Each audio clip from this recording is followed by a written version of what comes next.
ऐ साकी तुझे इतना भी करीना नहीं आता, जाम उसको दिया जिसको पीना नहीं आता। नमस्कार, मैं हूं विकास सुखीजा और आप देख रहे हैं अब तक टाइम। दोस्तों, आपको बता दें, हरियाणा इस तरफ एक हिस्सा में झूल रहा है और दूसरी तरफ बात करें तो कांग्रेस में एक खुशी की लहर आ चुकी है, क्योंकि राहुल गांधी को सर्वोच्च न्यायालय से बड़ी राहत मिली है। और आज इस मामले में करनाल के मानव सेवा संघ में एक प्रेस कॉन्फ्रेंस का आयोजन किया गया और जिसमें लड्डू बांटे गए हैं। हमारे साथ जुड़ेंगे पूर्व स्पीकर हरियाणा रह चुके कुलदीप शर्मा जी। उनसे जानेंगे कि आखिरकार राहुल वाले मामले में सर्वोच्च न्यायालय ने किस तरह के आदेश दिए हैं और उनकी जो सदस्यता है कब तक बहाल हो जाएगी। सीधी बात कर लेते हैं। शर्मा जी, ये राहुल गांधी वाले मामले में क्या कहना है आपका? देखिए, कहीं ना कहीं लोगों का लोकतंत्र का जो तीसरा स्तंभ है, राहुल गांधी जी की सजा के बाद ये विश्वास हो चुका था कि भारतीय जनता पार्टी इस स्तंभ को गिराएगी। बहुत चिंता व्यक्त थी लोगों के दिमाग में, क्योंकि लोकतंत्र में अगर जुडिशरी स्वतंत्र नहीं है, लेकिन सुप्रीम कोर्ट का जब जजमेंट आया और श्री राहुल गांधी जी के सत्य की जो जीत हुई है, जो लोकतंत्र और संविधान की रक्षा सुप्रीम कोर्ट ने की है, आज हम कांग्रेस के लोग,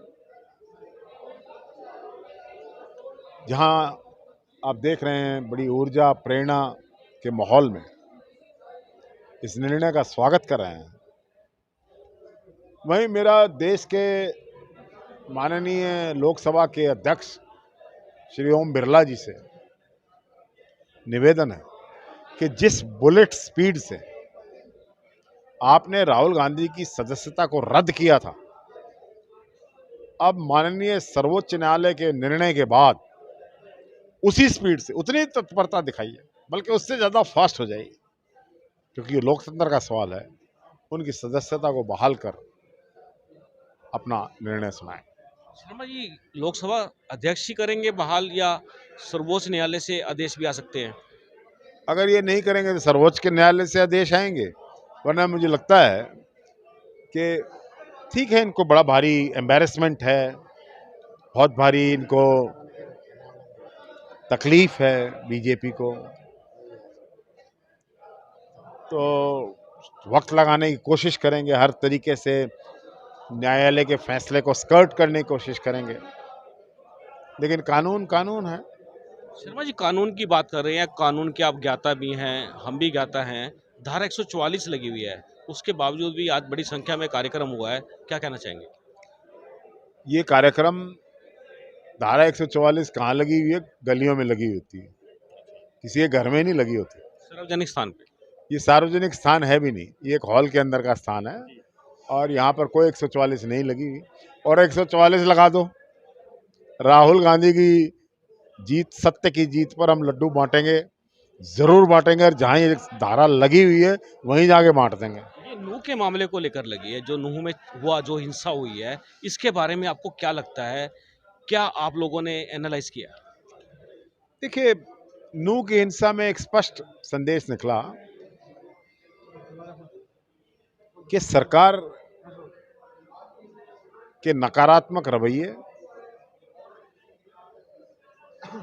सरकार की नासमझी, अपरिपक्वता का नतीजा है कि बजाय इसके कि तमाम इनपुट्स थे कि झगड़ा हो सकता है, एक क्रिमिनल आदमी मर्डर केस का एक्यूज अपने वीडियो अपलोड कर रहा था, साइबर वॉर चल रही थी, और वहीं पर साइबर थाना है। Chief minister has admitted that he had the inputs. लेकिन क्यों ऐसा क्यों हुआ कि जब सरकार के पास इनपुट है, और नूह में अभी कुछ ही समय पहले हरियाणा पुलिस ने एक बड़ी कार्रवाई की थी साइबर को लेकर, साइबर क्राइम को लेकर 2.5 लाख से ऊपर अवैध सिम मिले थे और कई तरह के मामले सामने आए थे, तो फिर उसके बावजूद भी चूक कैसे हुई? देखिए, जहाँ तक पुलिस की कार्रवाई है वहाँ साइबर क्राइम का गढ़ है मेवात, इसका तो मैं समर्थन करता हूँ। Cyber crime should be stopped. उसके बावजूद चूक क्यों हुई? क्योंकि एक षड्यंत्र की बू आ रही, जैसे मैंने कहा। श्री सतपाल जी जो भारतीय जनता पार्टी द्वारा 7 स्टेट्स के अंदर एज ए गवर्नर अपॉइंट किए गए फॉर कंसेक्यूटिव टर्म्स, उन्होंने कुछ दिन पहले अपने इंटरव्यू में कहा था कि देश के अंदर चुनाव जीतने के लिए भारतीय जनता पार्टी दंगे करवाएगी और आपसी भाईचारे को तोड़ेगी, सांप्रदायिकता फैलाएगी, कुछ भी कर सकते, किसी भी हद तक जा सकते। आप समर्थन कर रहे हैं कि साइबर हब है वो, और पुलिस ने जो कार्रवाई की थी वहां पर कितनी जायज मानते हैं? मैंने कहा ना, मैंने पुलिस की कार्रवाई, साइबर क्रिमिनल्स के अगेंस्ट जो कार्रवाई है वो करनी चाहिए थी और करी है, अच्छी बात है। शर्मा जी, मुख्यमंत्री का बयान आता है इस सिलसिले के बाद कि हमारी जो सरकार है, हम किसी भी आम लोगों का, व्यक्ति की सुरक्षा नहीं कर सकते हैं। ये प्रश्न जो है कि क्या मामला है, बड़ा वायरल हो रहा है मुख्यमंत्री की स्टेटमेंट, फिर सुरक्षा कौन करेगा? देखिए, मैं तो काफी समय से कहता हूं कि खट्टर साहब मुख्यमंत्री जरूर बने, लेकिन ये रहे आरएसएस के प्रचारक ही। मुख्यमंत्री का काम करना इनको आता नहीं। ऐसा कि तुझे इतना भी करीना नहीं आता, जाम उसको दिया जिसको पीना नहीं आता। इस स्टेट को चलाना अगर ये समझते, कहना ये चाहिए था इस प्रदेश के अंदर एक एक व्यक्ति की स्वतंत्रता का गारंटी हरियाणा की सरकार देगी, और कहे उसके उलट रहे हैं। तो आप समझ सकते हैं कितने समझदार हैं, उल्टा हो रहा है सर। कितने समझदार हैं कि इतना बड़ा बयान दे रहे हैं कि मैं हर व्यक्ति की सुरक्षा नहीं कर सकता। इस्तीफा दे भाई, क्यों चिपटे बैठे कुर्सी से? विपक्ष क्या करेगा? विपक्ष की क्या मांग है? विपक्ष इनकी पोल खोल रहा है अपने आप। दिन पर दिन आप लोगों के सहयोग से भारतीय जनता पार्टी का ग्राफ डाउन हो चुका है, उल्टी गिनती शुरू हो चुकी है। देश के प्रधानमंत्री नहीं रहेंगे नरेंद्र मोदी, और हरियाणा में मनोहर लाल खट्टर जी करनाल के एमएलए भी नहीं रहेंगे। करनाल से छुट्टी? करनाल के एमएलए भी नहीं रहेंगे, उसको छुट्टी मान लो। मैं करनाल से तो छुट्टी नहीं कर सकता। और कौन आएंगे फिर यहाँ? नहीं, करनाल से कांग्रेस बनेगी। कांग्रेस के कौन हो सकते हैं कैंडिडेट? कौन पार्टी फैसला करती है, मैं कौन कर सकता। ये पूरा मामला जिस तरह से की हम बात कर रहे हैं कि सीआईडी डिपार्टमेंट जो है, सीआईडी है वो चीफ मिनिस्टर के पास है, और जो पुलिस है वो गृह मंत्री के पास है।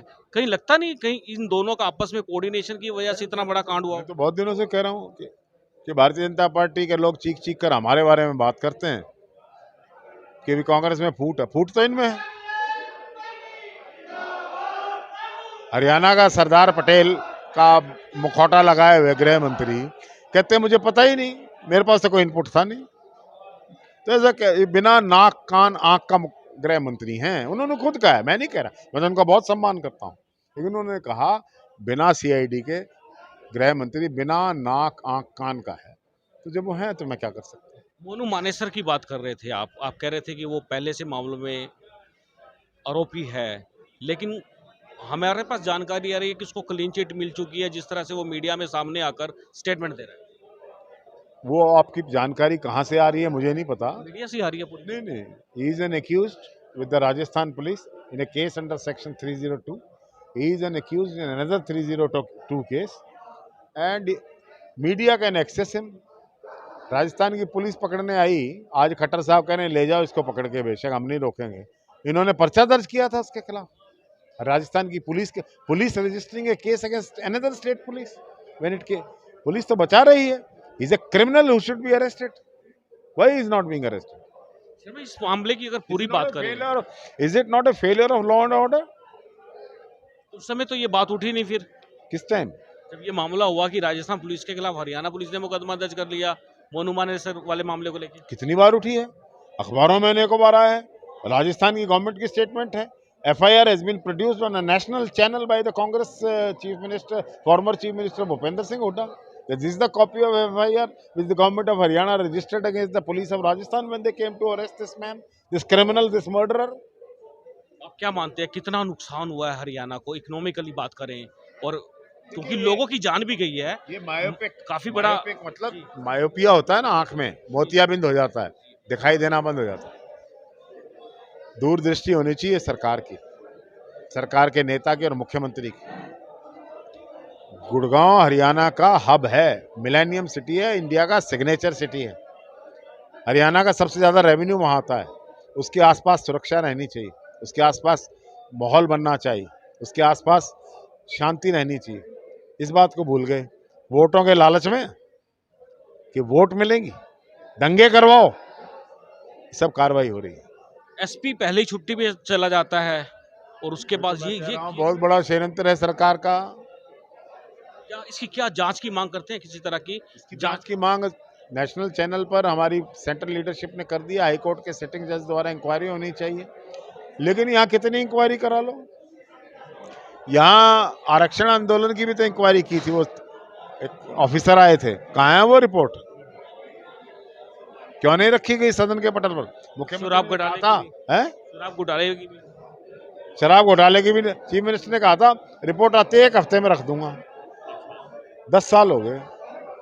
क्या कैसे करेंगे भी? ये पूरा मामला है, काफी हिंसा हुई है, आपके सामने ही है।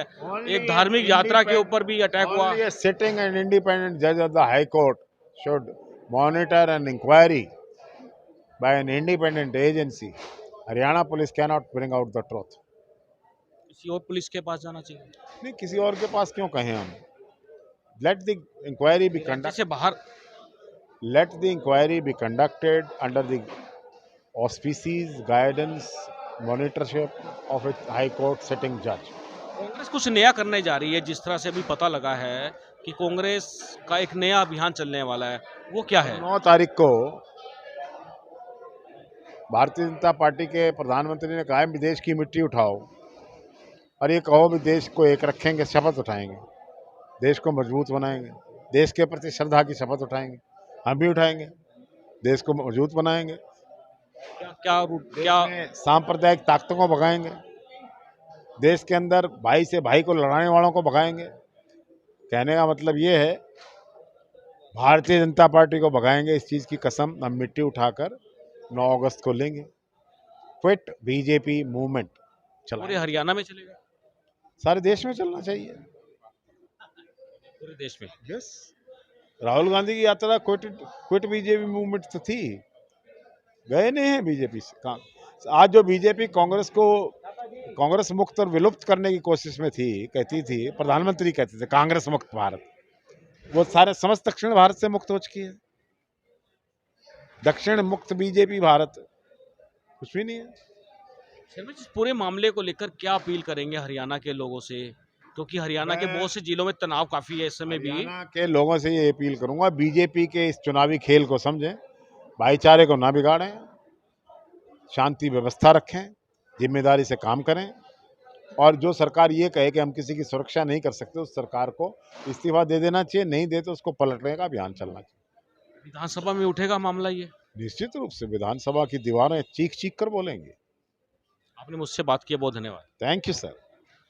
दोस्तों, आपको बता दें, ये थे कुलदीप शर्मा, पूर्व स्पीकर हरियाणा, और जिस तरह से उनका कहना है कि नू कांड, जो नू हिंसा में झुलसा है, इस पूरे मामले की जांच कराई जाए और इस मामले को लेकर विधानसभा में भी उठाया जाएगा। और आपको बता दें, उनका साफ तौर पे कहना है कि भाजपा जिस तरह से कांग्रेस मुक्त भारत कह रही है, ऐसा किसी भी कीमत पर होने वाला नहीं है। दोस्तों, हम चाहेंगे इस खबर को ज़्यादा से ज़्यादा शेयर कर देना। आप देख रहे हैं अब तक टाइम्स, मैं हूं विकास सुखीजा, अपने साथी के निषाद के साथ। नमस्कार, जय हिंद, जय भारत।